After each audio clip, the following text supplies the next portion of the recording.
আর বিয়া করার সময় তো যৌতুক লিয়ে বিয়া করে, এর লাগি তো ফুলা 3 মাস না কো আমারে মোবাইল দো, কার্টুন দেখমু কার্টুন দেখমু কার্টুন।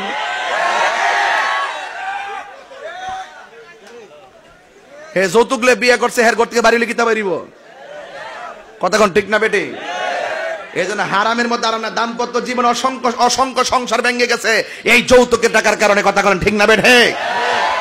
বিয়া শুরু হয় কন্টাক্ট, আবার এই দিক দা বিদেশ যাইব, ওই হারাম খাইয়া ওই সুদের টিয়া লাগায় বিদেশ যা। হারামের মধ্যে কোনো আরাম আছে ভাই? বাইরে দরকার সুটকিরি বর্তাদা ভাত খান, তারপর শরীরটা 100 থাকবে। সুদখোর তো মসজিদে যাইয়া প্রথম কাতারে দেখবেন করে, যেটা সমাজের জাতীয় সুদখোর, হ্যাঁ পাঞ্জাবি দেখবেন পরিষ্কার, হাতও দেখবেন তসবি, জুতা ফাবদা আস্তে আস্তে মসজিদে যা।